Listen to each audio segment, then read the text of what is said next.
Last year, she waltzed through the room with her sweater as partner. Her hair didn't care for the rules of gravity and temporal devices. No, it swallowed up the room in its feral wanderings. 1, 2, 3, 4. Reckless bodies piled in, and the room was knocked with sweat. her at its center, bellowing from a golden trumpet, screaming, gleaming. We all felt relieved at last from another year's punctures.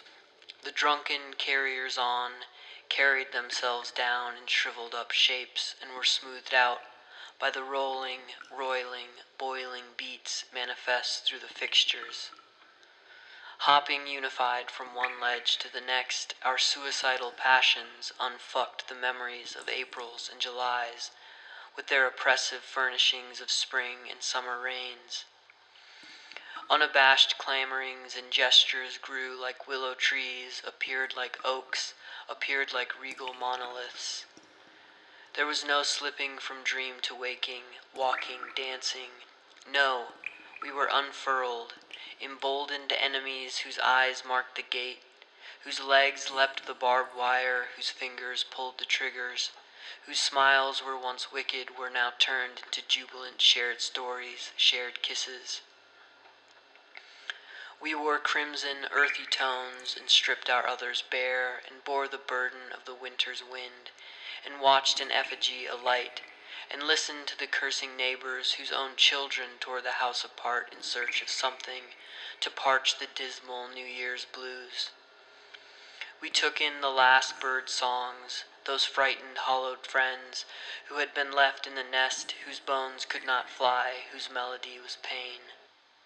This year, blasphemizers held vigils and cracked their knuckles and pointed out our follies, made mockeries of our reveries and dared us toward sleep and how we slept. Nightmare bundled, worried, clumsied terrors. They built their monuments above us and sold pictures of their saints. We all doubled down and muddled words, whispered our incantations to ourselves. Prayer-like murmurs stuck to our tongues. As sure as the cloud rises, as sure as ocean water fills our throats with salt, we manufactured hope. Last year she wandered in figure eights, bare feet, cold toes, cold nose, but warmed within, without. We faced the shadowed walls who danced our replication, who danced in stuttered steps like us. We faced them and turned our sunlit eyes toward their centers and watched them billow, overflow with our image and be replaced with white-hot nothingness. Burn visages of our cares, burn villages of our worries. Her undulations, her splashing, crashing patchwork dress made vibrations and ghosts of our ghosts. We held hands, crooked fingers interlaced, and swore off all ruminations, all consternations, all cloaked and uncloaked jealousies. Last year we did not waver, instead we wore ourselves out. We breathed and bucked and sucked in the swirling dust. If now we're laid to rest, then worry not. Our coffins can't contain the noise we made last year.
imagine that this incubator we call a body sloshes through the world so often unexamined. What bizarre reality is that?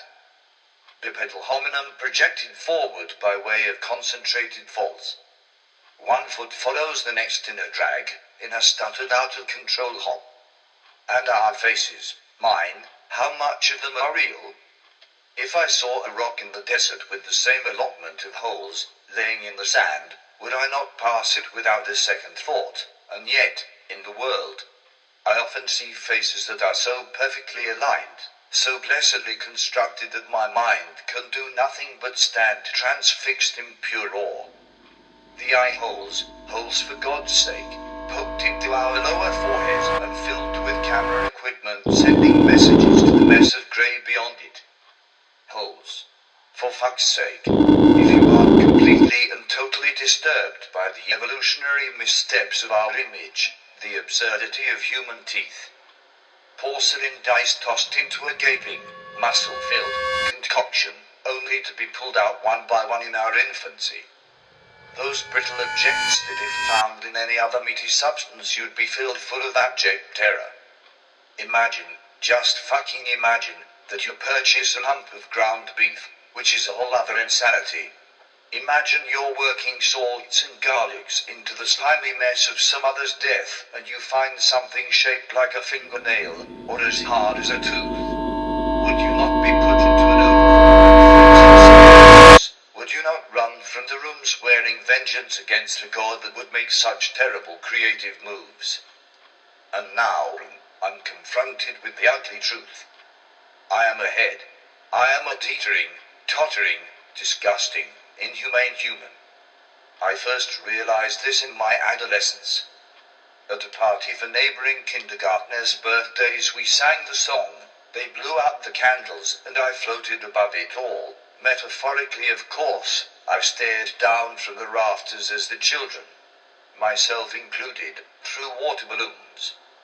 As we played war I thought of the ants below our feet, drowning in our jubilance, their homes torn asunder and drenched. Any different, my young mind tried to articulate this feeling as we roughhoused, bounding, frolicking, smiling spirits, and yet our very existence was necessarily evil. Our dirty fingers, slimed over with melted popsicles as we dared someone to smash a bird's head with a rock. Then, as I feel now, looking at myself in the mirror, I felt nauseous, I felt pulled apart by my own thoughts. How could we little angels be so wicked, be so callous toward the world around us? They dared me, the demons, smash its skull, see what makes it tick, do it, do it. I cried as I lifted the rock above my head. I cried as it fell, slowly, as if stuck in molasses, the world unfurled, unfolded. The poor little robin, its red face, its golden little legs, it didn't die at first. Instead, I lifted the rock again, gunked with its innards, wailing now, full hiccups of terrified despair, the rock landed, and finished the job, and the children looked on in horror as I prostrated myself in the guts, the viscera of the little, pure, careless dead. They wanted it, they begged for death, we all cheered for it, but then, in my hands, I felt myself murdered, my youth, my childhood. And now, the man looking back at me. What is he? He is nothing, he is memories shaped, he is biological inconsistencies made manifest. Those pointed little ears, the days of whisker growth curling out of my chin. And this thing, this smiling idiot, laughing now, both of us, he and I, me and myself, overwhelmed with joy, leaning into one another like comrades in an ending war. Mike, do the ceremony. This is the ceremony.